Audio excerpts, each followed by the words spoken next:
Hi there. Thanks for joining us. My name is Lucas Lachance and I'm a partner at Lane Gorman Trubitt. Before we get started with today's presentation, I have a little bit of housekeeping that I need to go through, and I want to tell you a little bit about our firm. LGT does everything that you would expect out of a public accounting firm. Our assurance services group handles assurance work like compilations, reviews, and audits. Our accounting and consulting group handles project-based work, things like monthly bookkeeping services and CFO by the hour. Our tax department handles everything tax related, including our state and local tax practice, anything federal, and of course a couple partners head up our international tax practice. And lastly, we have our financial services group.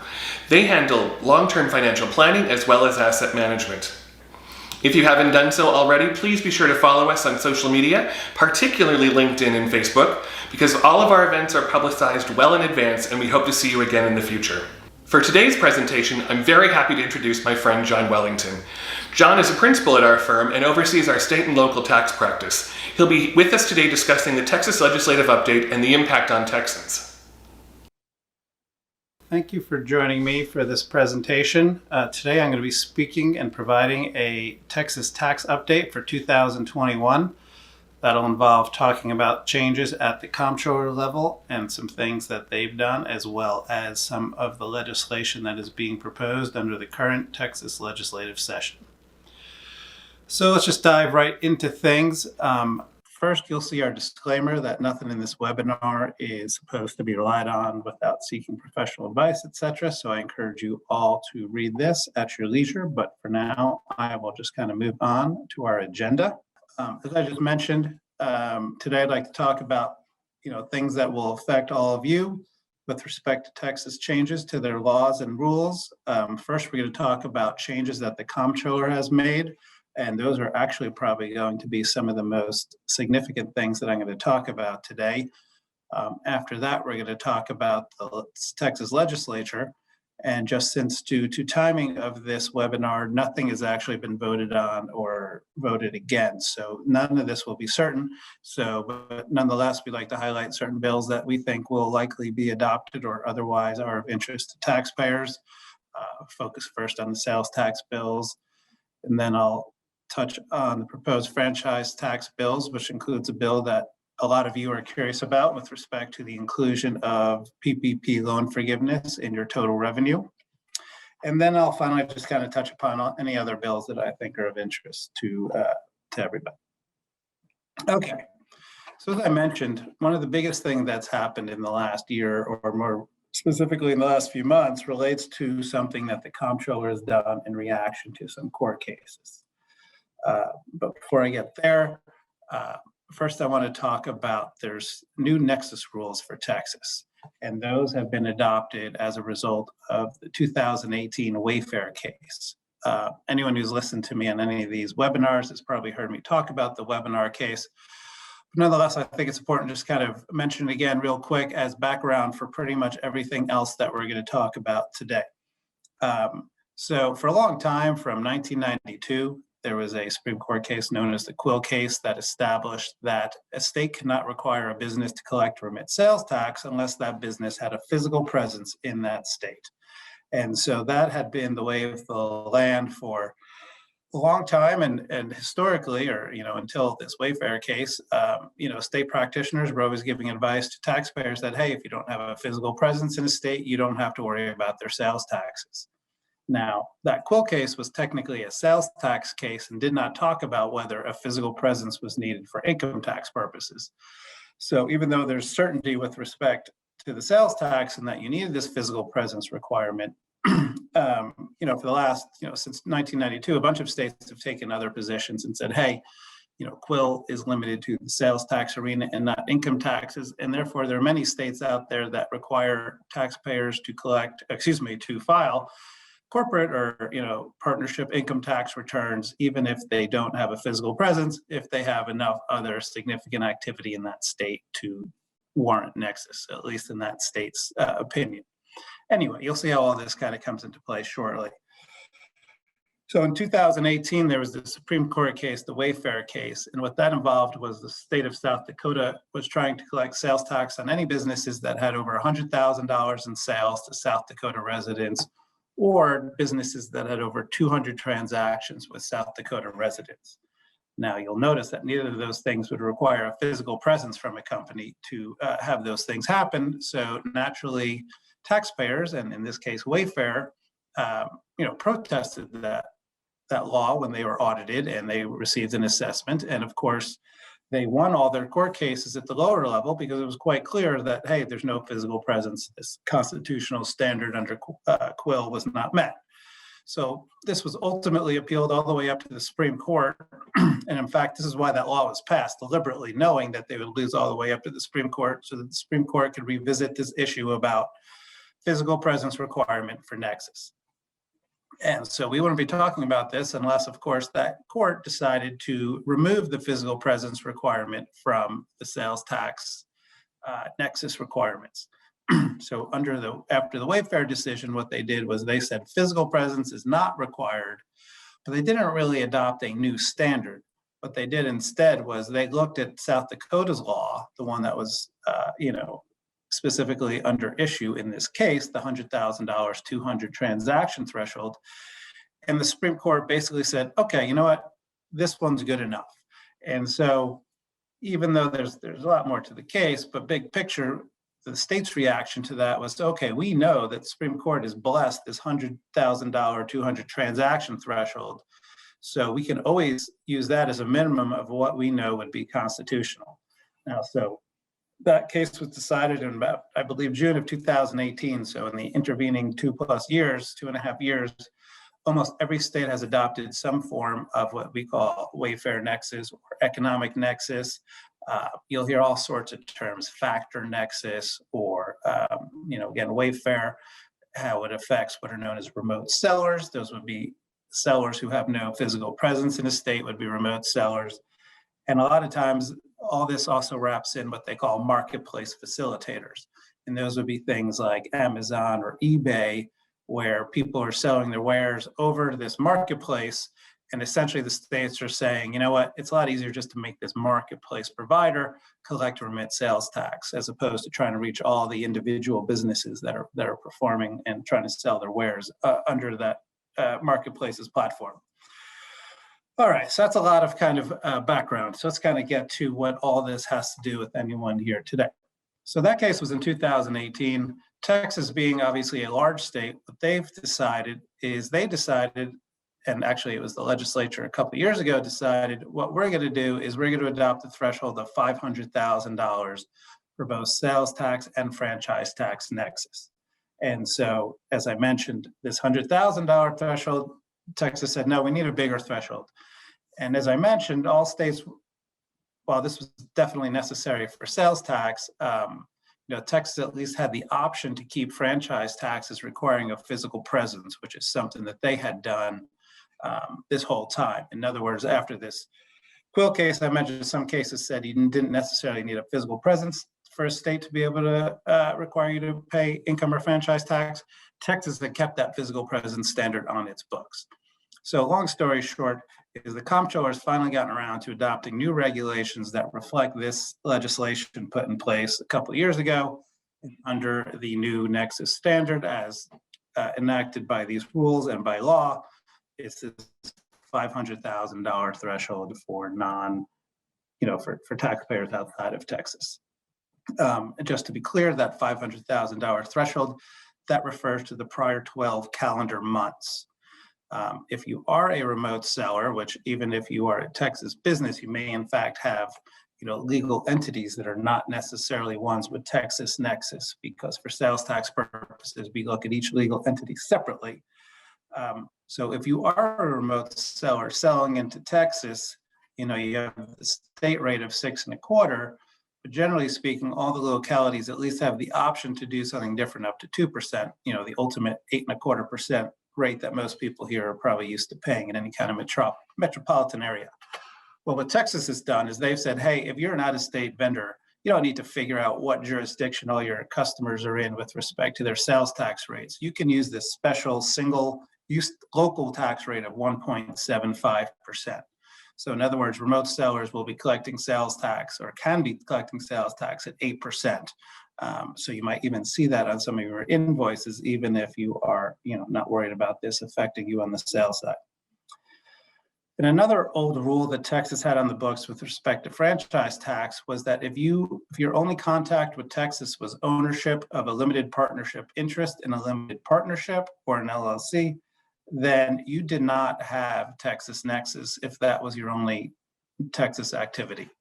That rule is now gone, so that a limited interest in a limited partnership can now generate nexus, provided that you meet this $500,000 threshold. Now, again, you might be thinking, I'm a Texas company, that never really would affect me, but a lot of franchise tax planning involved using what we call these non-nexus entities to, it's a bit complicated to explain, but anytime we had a significant transaction where you recognize big capital gain, for example, there were ways to kind of shield a lot of that income from franchise tax due to the way that Texas treats non-nexus entities. Well, with this $500,000 threshold, a lot of that planning goes away because, if you hit over the $500,000, it's not going to make this plan work. And anything under $500,000, obviously the tax at issue is going to be much less.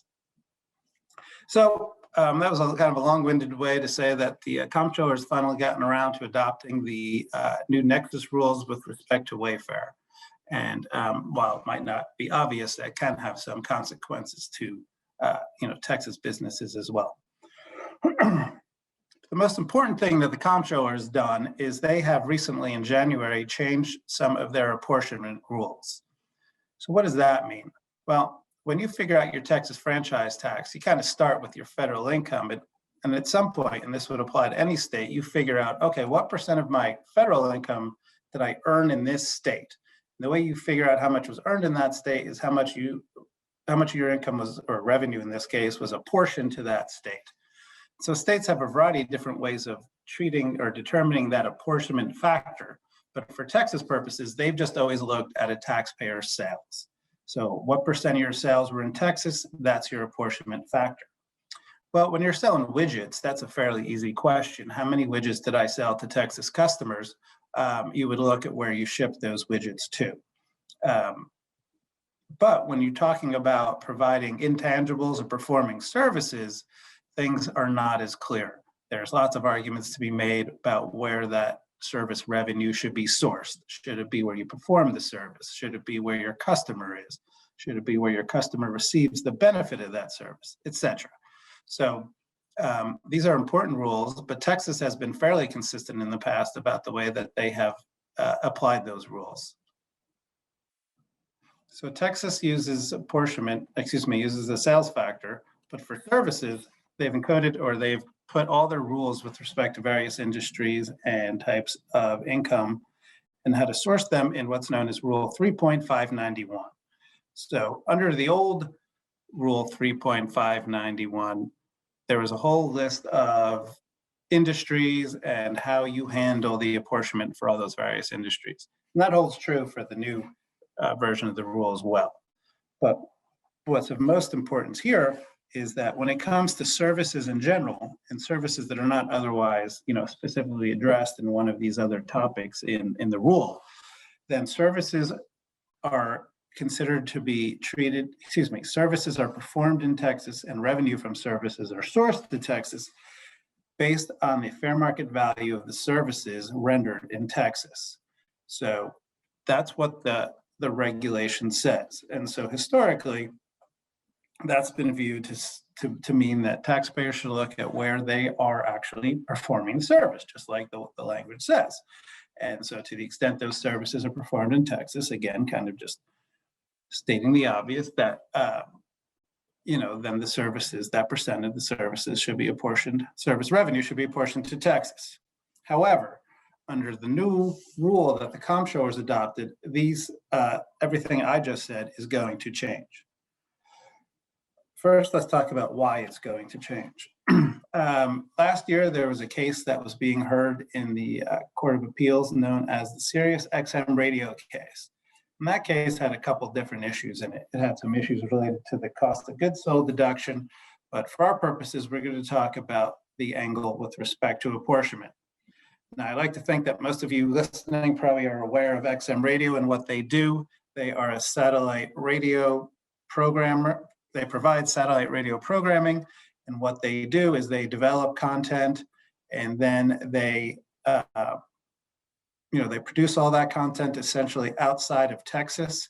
All their people and all their property is located outside of Texas. And so they'll generate this programming, they will beam it up to a satellite, and then that satellite will ultimately send a signal down to each subscriber's radio. For these purposes, we'll just say their car, and that signal will be unencrypted, and you will enjoy listening to whatever music or talk radio you want to listen to. And so Sirius XM said, hey, I am providing all these services, all my folks, everything to do with what I do outside of Texas. If you look at the fair value of the services being rendered in Texas, there's basically none. Again, all the content's produced outside Texas, the programming is shot up to a satellite in space, etc. So there's really no reason to think that Texas is entitled to any of this revenue. Well, naturally, the comptroller disagreed. They said, hey, we want to source this revenue to where the signal is being unscrambled. If you couldn't unscramble the signal, then you couldn't listen to your music. And so the service in question here is the unscrambling of the signal. And where does that happen? At the location of the radios, in question. Obviously, some of that percent being in Texas. And so this was the essential argument that these two parties were having. And so it got up to the Third Court of Appeals last year. And in a surprise to most people, the Court of Appeals agreed with the comptroller. They said their approach was correct, that in order to look at where a service is performed, you need to look at what they called the Receipt Producing End Product Act. Now, as a practitioner in state tax who's been practicing for 20-something years, and you could probably find anyone else in the similar shoes, if you had asked them about the Receipt Producing End Product Act, they would look at you with a blank stare and say, what the heck are you talking about? Well, apparently this was the test that was used in a 1980 comptroller hearing. So over 40 years ago, this test was mentioned once. And yet somehow the court used that, and of course the comptroller used that in their argument as the basis upon which apportionment should be handled this way. Now, this is very different to what any practitioner would expect. And then to make matters worse, after this ruling, the comptroller has taken that changes and they've put it into their new rule 3.591 on apportionment. And that's the critical fact that we're going to talk about, is these rules were codified on January 15th of this year. So what do they say? The new Rule 3.591 provides now that gross receipts from a service are sourced to the location where the service is performed, which again sounds pretty much the same as what it was. But now they go on to say that except as provided otherwise for specific industries, a service is performed at the location of the Receipts Producing End Product Act or Acts. If there is a Receipts Producing End Product Act, then you don't think about or worry about the location of any other acts. They are not considered, even if they are essential to the performance of the receipts producing acts. If there are no receipts producing end product acts, then you look at the locations of all the essential acts to determine where the service was performed. Now, I just read that all to you, and you probably heard me, but you probably understand that about as well as I do, because there's really it's not helpful, right? So they do provide a couple examples in the new reg to apply this new test, and I'll kind of go through those real quickly. How much they're helpful remains to be seen. So example one, customers pay admission fees to observe a performance of a concert. The comptroller says under this new rule or this new application of the rule, where the live performance was rehearsed or performed doesn't matter.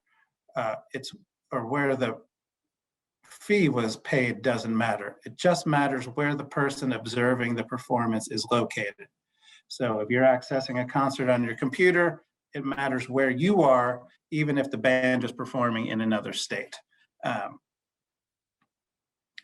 Another example, if you're an architect doing work and you are delivering your blueprints to a customer outside of the state, if you're a Texas architect performing work for a non-Texas customer, the new rule would say that the work is sourced where the architect performs the service, not where the blueprint is delivered.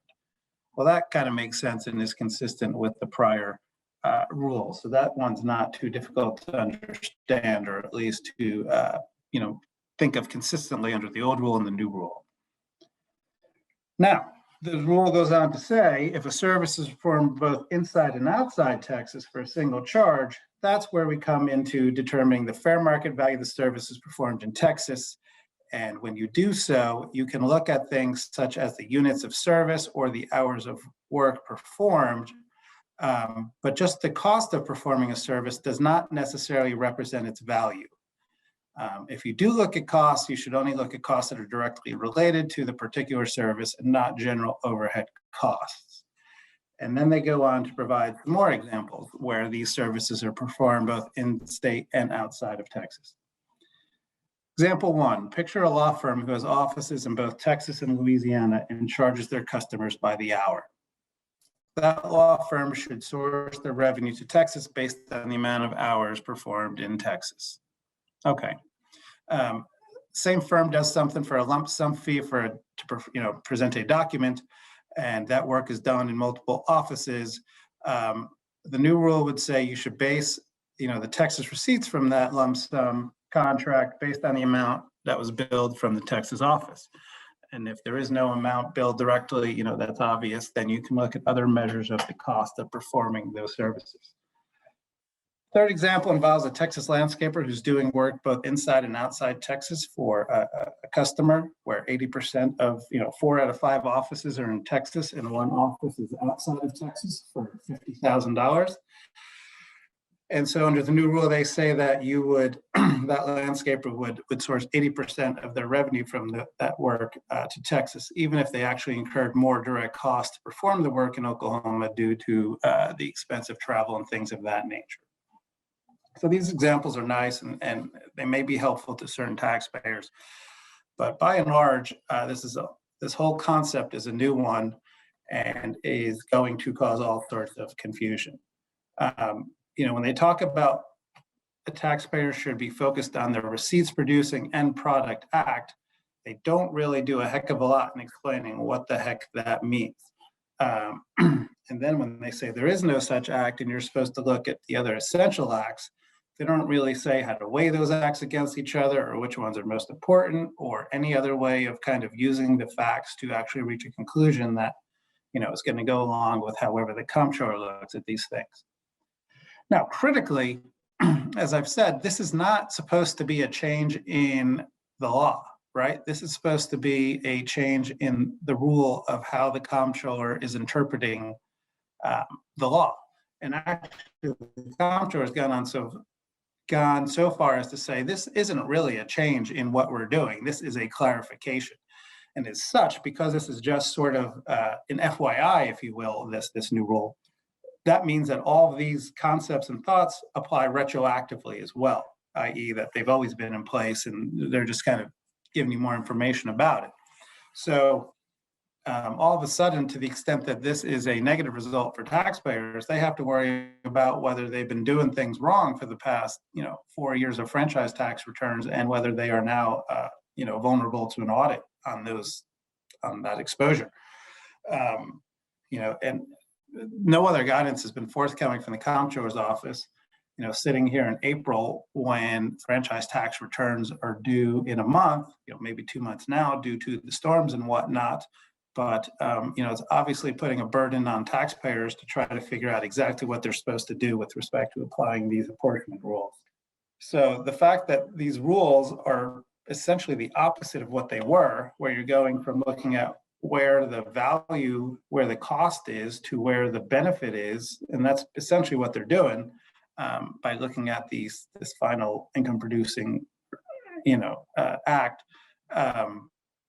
They basically changed the law, or at least that's how a lot of practitioners look at it.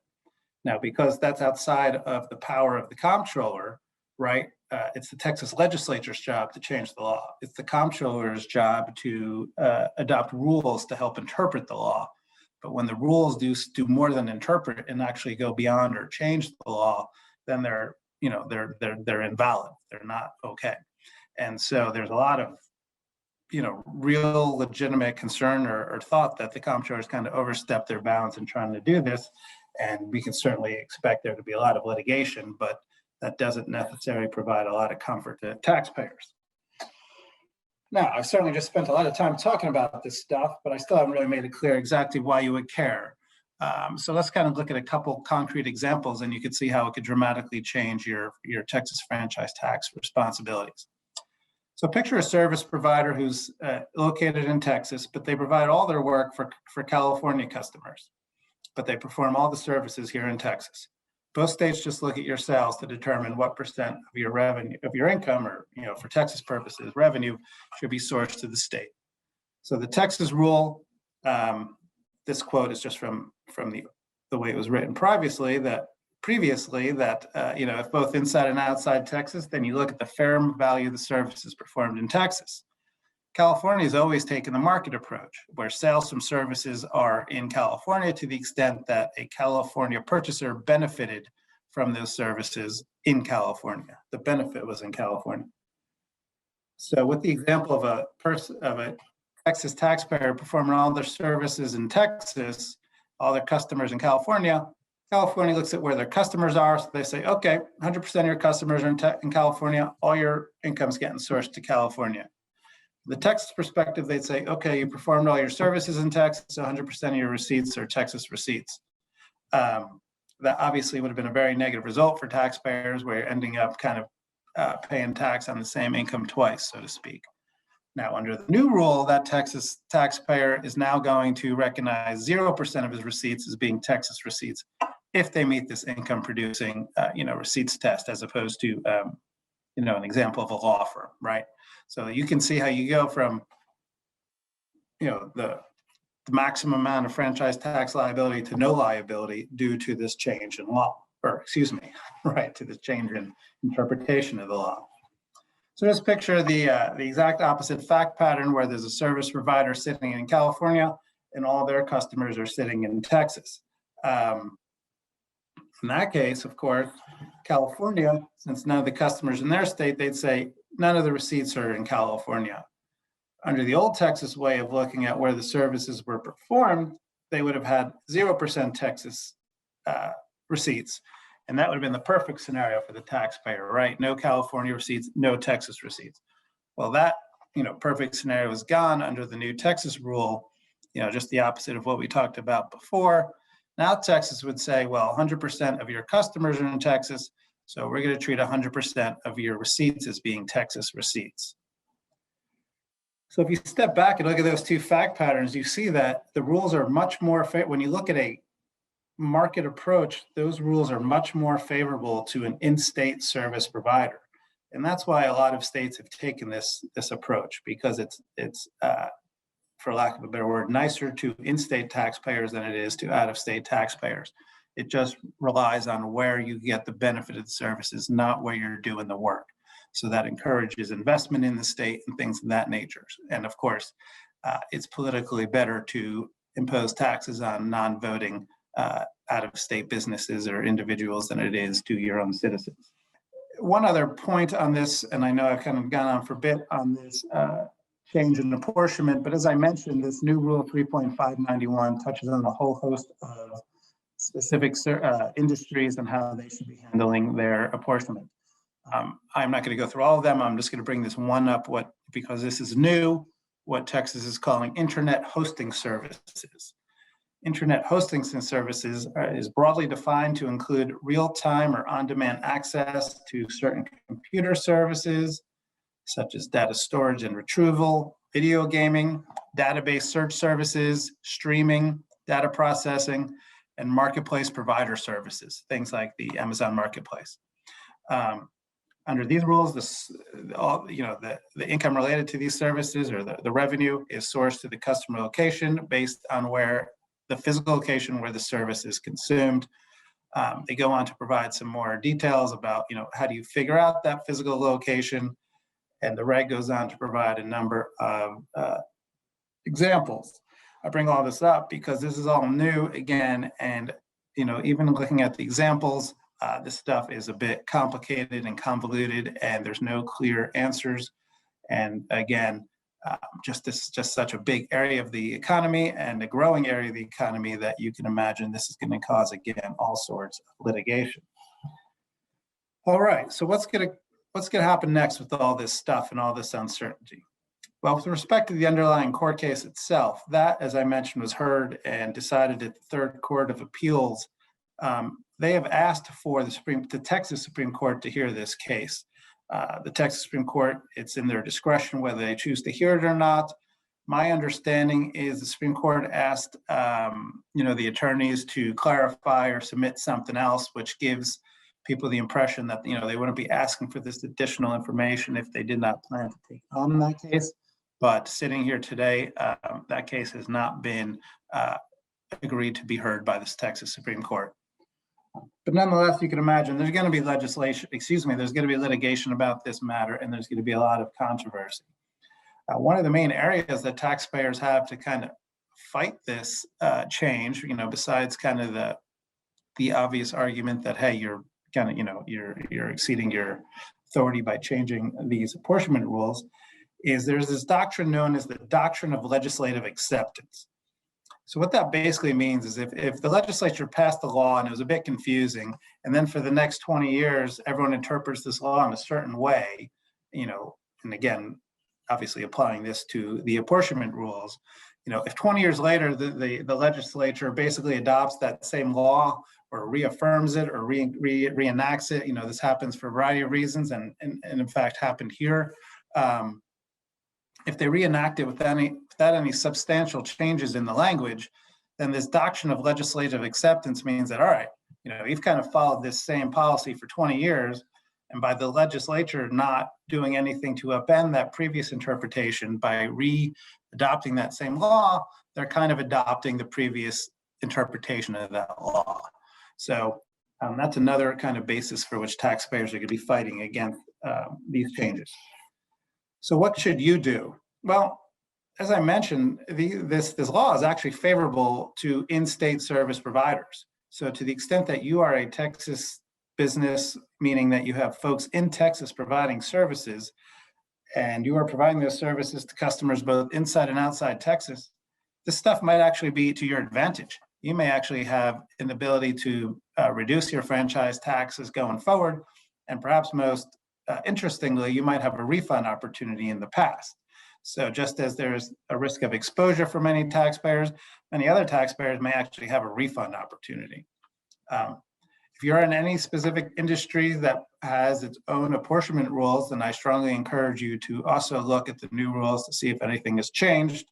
The main areas where there have been these changes include advertising. I mentioned the internet hosting, financial transactions, hedging and derivatives, transportation services, and sellers of software are kind of all the big hot button items.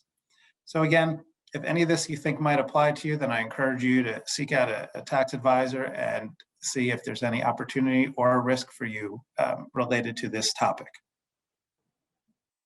Okay, so the Texas Legislature, just as a quick reminder or informer for you, the Texas Legislature meets every 2 years as opposed to every year. They meet every odd year. There's a whole bunch of rules about when and how bills are introduced, but sitting here in April, I think we could just go ahead and say that at this point, all the tax bills, probably all the bills, period, but all the tax bills that are going to be introduced this session have been introduced. Again, sitting here in April, it's a little hard to say exactly what has the backing to get passed or not. So I'm not going to really say much on that, except for when we talk about PPP. But the legislature itself, the regular session ends at the end of May. So if not, when you hear this presentation within a month after it, we should have we'll know what passed and what did not pass. There's always the possibility of a special session, but generally speaking, we'll kind of know what those issues would be if in fact one is called to order. Generally speaking, the budget for the next 2 years is approximately $112 billion. That's what lawmakers have to work with for the next 2 years. So that's what they got to keep in mind when they're looking at these bills. The next slide, I always like to show people this is a summary of how Texas makes its money from taxes, at least. It's got about $60 billion in revenue, tax revenue from last year. You can see that sales tax is about 57% of that amount. And then everything else is obviously much, much smaller. Franchise tax is about 7.5%. So even though taxpayers spend a lot of energy and angst complaining about a variety of taxes, it's clear that sales tax is the one that drives, the state budget. And then, of course, property taxes are not related to that. With respect to sales tax, there's always lots of bills that are being proposed with respect to trying to get things, exempted from tax or impose tax on. So I'm just going to highlight some of the ones where they are trying to get exemptions for certain products that might be of interest. Unsurprisingly, there's a bill to at least temporarily pause or exempt disinfectant cleaning supplies, face masks, and disposable gloves. There's talk about more permanent exemptions for a variety of other health things, such as feminine hygiene products or child and adult diapers, firearm safety supplies, animal adoption fees, and one one person has thought it was important to introduce a bill to exempt beer on July 4th from sales tax. So we're very excited and hope that one gets passed. Certainly, we got about 3 months here. On the flip side, some people are looking for additional taxes, taxing kind of sinful things such as e-cigarette vapor products. And one bill would legalize and then, of course, tax cannabis as well. So that's kind of the highlight on the potential exemptions or taxation bills. The next slide kind of talks about things that are worrisome mostly to folks like myself, about practitioners and just good things to help taxpayers in audits against the comptroller's office.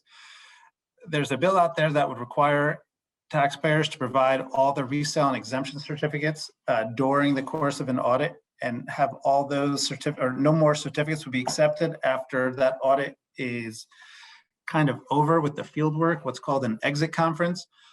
The way it works now is after the exit conference, about 6 weeks later, you get the actual assessment from the state, and that'll tell you that you have 45 days to protest that. And if you do protest it, you then get another letter saying you now have 60 days to provide any and all resale and exemption certificates.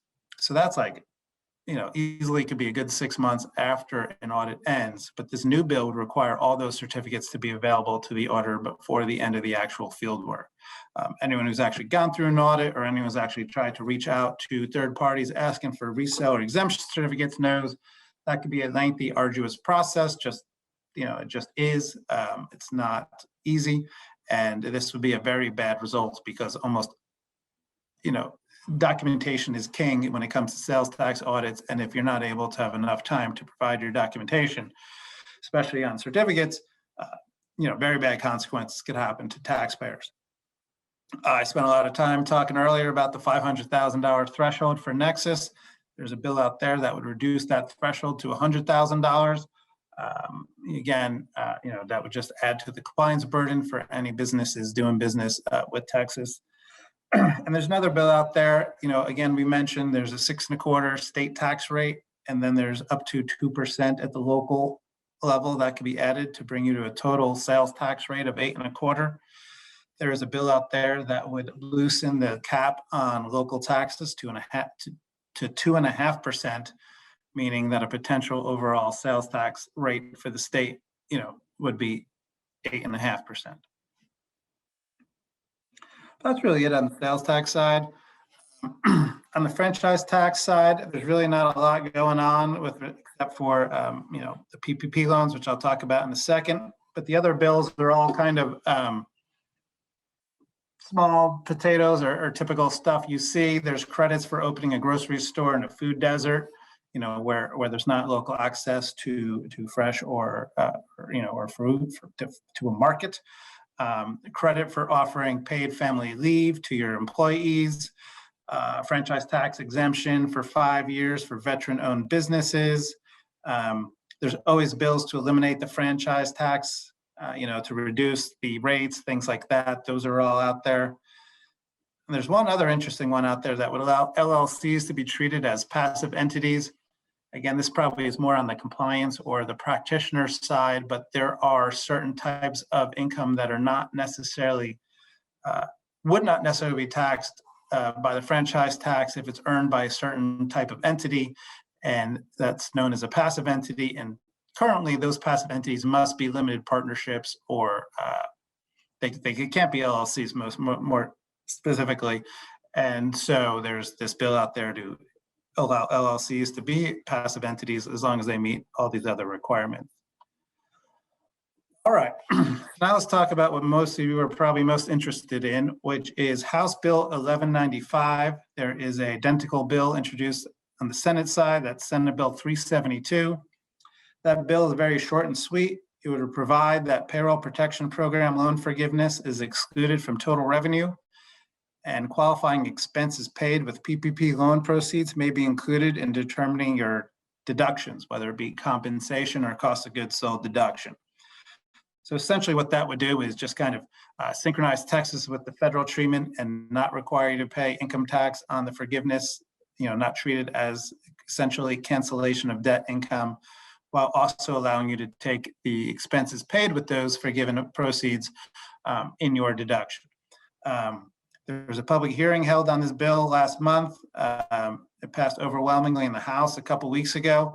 And, there's certainly no reason, there's no uproar or anything against this bill. So while nothing is certain, there's a lot of confidence out there that, basically PPP loan forgiveness will be treated the way that taxpayers want it to be. So that's good. So that's good news. There's a few other things out there that I thought I would touch on.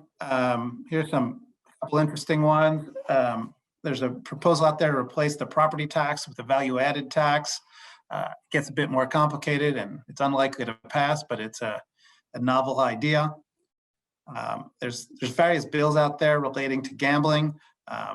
One specifically to legalize sports betting while imposing a new tax on that up to 10%. There's a variety of bills out there dealing with the sourcing of local sales tax. That goes hand in hand with these changes to remote sellers. Because as I mentioned, those remote sellers, if they were to figure out their local tax and not use that specific, that 1.75% rate I mentioned, for online sales out of state, they're supposed to look at where the destination is. So if their customers in a location where they collect 2% local tax, then they're supposed to charge that 2% local tax. Well, for Texas sellers, it's origin based. So if you have a store in Austin and you're shipping to somebody who is in a location where they have no local taxes, you're still supposed to collect the full 8.25. So you got this origin based sourcing of local taxes for Texas sellers, and you have this destination-based sourcing for online sales. That's the way it is now. So there's a bill out there to change everything to destination-based sourcing. There's another bill out there that would increase gasoline and diesel fuel tax rates by 2%, by 2 cents per gallon. And then there's a few that are more kind of structural, and I think, again, are worth talking about, even if they might be of most interest to practitioners. But currently, taxpayers, if they want to fight an audit assessment, they first have to exhaust all their administrative remedies. There are many of them, and it takes some time to go up the chain. And basically, all of the administrative remedies, while taxpayers may be successful, they all relate to you appealing to folks who, frankly, work for the comptroller's office. And so there's some taxpayers who wish that they could just go straight to court because they know they're not going to win on any of these issues with the comptroller or, with any of the administrative authorities. So this bill would allow taxpayers to go straight to the courts instead of having to jump through all the hoops if they are confident, they're going to lose all the way up just so they can go to court. Presently, there's also public information who is being audited by the state of Texas. It's kind of what's known as the audit list. So any of you who've been audited, you probably received phone calls from some people like myself asking if you need some help with your sales tax audit. In fact, you might have gotten calls like that before you heard from your auditor, because these lists are public information. And there are some rules about when and how you can solicit off of that list. And so there's a variety of bills out there that would either shrink that list, limit its access, limit the time, or extend the time, until a practitioner or, a vendor can reach out to a taxpayer. It may be a bit self-serving, but anything that harms the taxpayer's ability to get good counsel, I would be against. And so I think this is anything to do that would restrict that list, et cetera, I think would be, against the taxpayer's interest. And the last thing I wanted to mention, the last bill out there is a bill that would equalize the amount of interest that the comptroller charges on underpayments and the amount it pays on refunds. Currently, there is it's either a 3 or 4% gap. I think it's the biggest in the country between what the comptroller pays and what they charge. And there's a million reasons why you can say that's unfair to taxpayers. And so this bill would try to equalize those rates.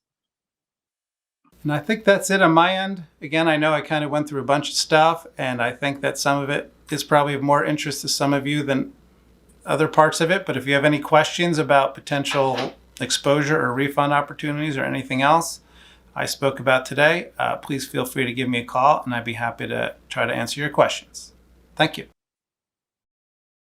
Follow us on LinkedIn and Facebook to stay up to date on our events and to see our industry-specific content. Thank you again for joining us, and if you have any questions, please feel free to reach out to us at askus@lgt-cpa.com. Have a great day, and we look forward to seeing you next time.